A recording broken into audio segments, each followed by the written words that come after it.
The 7 investment opportunities that if you are a youth from the age of 25 to 35, one must enter into. So I'm going to talk about different 7 opportunities that you must enter into or you must consider to enter into in order for you to have a well-financed stability in terms of you creating wealth. So let's explore the best strategies to grow your wealth and make informed financial decisions as you take these 7 investments so serious to consider and have to enter into. Number 1 investment, it's actually stock investment that one should consider entering into. Have you ever heard about stocks in Kenya? Have you ever heard about stocks all over the world?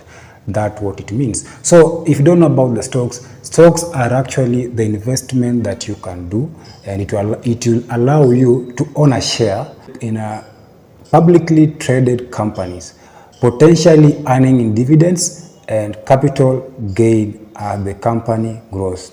And then the reason why you should always consider doing this is that it offers the potential for higher return over a longer term, especially in a sector like telecommunication, Safaricom, that is one of the telecommunication companies, as well as Airtel and Telcom. But in this case, I will recommend Safaricom because it's the best company so far here in Kenya, in one of the telecommunication companies.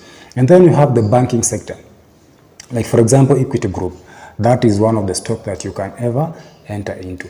And for me to conclude about this stock investment, when you enter into this kind of investment, one must consider what we call diversification. Why diversification?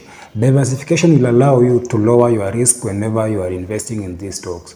Because if you consider into just investing in one kind of a sector, like maybe banking, assuming anything happens considering the banks, automatically you will lose your investment and all your profit that you had in mind to make. So consider doing diversification. Diversification is a process whereby you invest into so different kind of sectors, like maybe agriculture, you can invest as well as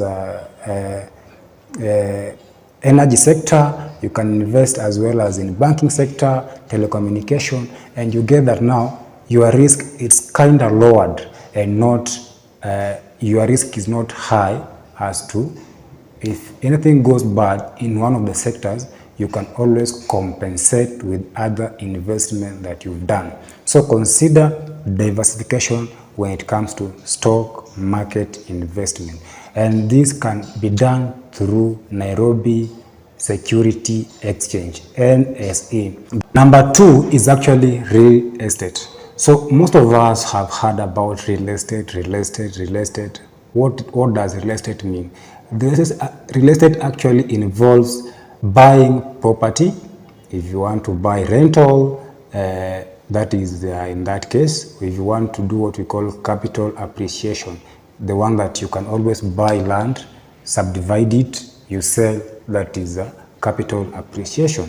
And then in this case, you can do properties, and you can always do like building maybe and selling, building and selling. You can also do like purchasing this property and selling as you subdivide them. And this mostly it's actually done in areas like urban areas like Nairobi, that is Kiambu, which in turn appreciate so quickly, and with due to increase in population and urbanization, you'll find that infrastructure development provides a hedge against inflation. So you'll always find that when you do real estate, the money will always rise in terms of value. It doesn't go into an inflation. Inflation, remember, it's actually the loss of purchase power of the money. It's so is not easy to happen if you are investing in real estate. Why? Because a piece of land that was actually like 300,000 back in 2012, right now it's almost like 1M around there. So it keep appreciating as time goes by. Number 3 investment is actually government bonds. So you will find that government bond is government security debts that the government will allow you to invest in government projects that you actually give money to the government, and government goes ahead to invest them into government projects, and in return you are being paid semi-annually. You will get these coupons paid if you have invested maybe in January, you will get to be paid half year. So half year it's actually June. So you'll get this coupon on during June, and the other one you'll have to be paid December. So you'll get to know that in this kind of investment, it's actually less risky, where you'll find most likely these government bonds are backed by the government. So it becomes so difficult for you not to get your returns. And the good thing is that these returns are fixed. Assuming maybe like you want to invest like 200,000. So assuming the interest rates are 16% per annum. So that means if you do 16% per annum of that 200 principal amount that you invested with government, you have to be getting around 32,000 per year. But since these government bonds do pay semi-annually, you will get 16,000 June, and then the other coupon you will be paid in December.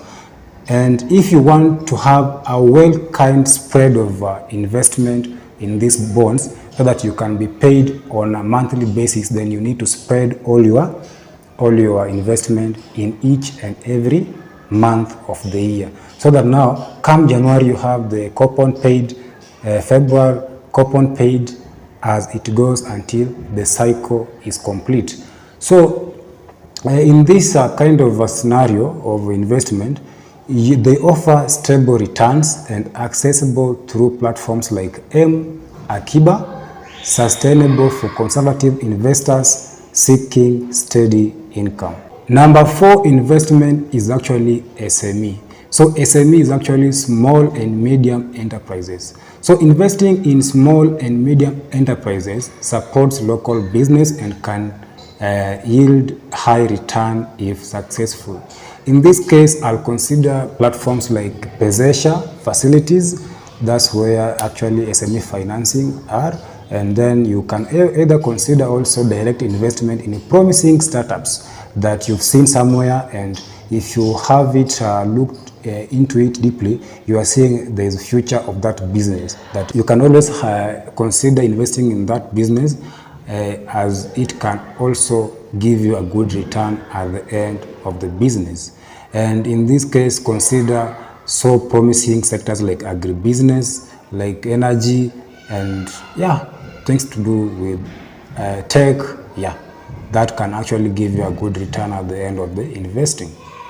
Number 5 investment is mutual fund. So mutual fund, if you're someone who is always like you don't want to take a high risk in stocks, this is the best thing for you, because this investment opportunity pulls money from multiple kind of investors to invest in diversified portfolio managed by professional. So if you don't have that, if you're not a brainer in this case, you don't like to overthink most, then this can actually be done on your behalf. In this case, I usually tell someone, this is where money works for you and not you working for money. This is where money works for you. So if you want this money to work for you, then you consider mutual fund. Why? Because they offer diversification across stocks, in terms of bonds, in terms of stocks and other assets. So catering to different risk appetite. So example includes equity fund. This is like maybe for Britam equity fund, and fixed income funds like money market fund and CIC. These are very good mutual funds that one can enter today and have you to get a good profit at the end of this investment. So consider this if you're someone who is always like, if I happen to invest in stocks, maybe I'll not get my money back. You have no choice now. You can go ahead to do it with mutual fund. Number 6 investment is actually cryptocurrency. So cryptocurrency are digital assets that are cryptography for security and can be traded globally. First of all, I'll start by saying in this kind of investment, you must first of all have the right knowledge, the right skill and experience to invest in this. Why? Because it's high risk. It has high returns, yes, but it has a high risk because it's market volatile, and one has to consider platforms like Binance or Paxful for investing cryptocurrency, like Bitcoin or Ethereum.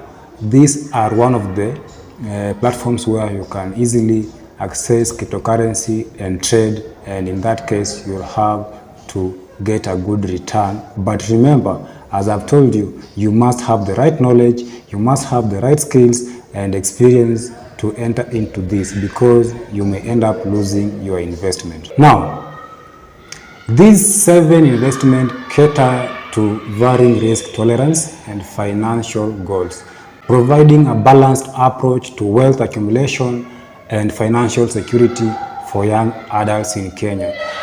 I've considered the age of 25 because this is the age where someone is a youth and you have the right energy in terms of compounding your wealth for the longest period. And if you do this in this kind of age limit, you will find yourself that you will have a wealth accumulation when it comes to your age retirement, or you can even end up retiring early as long as you have invested in these 7 investments that I've shared today.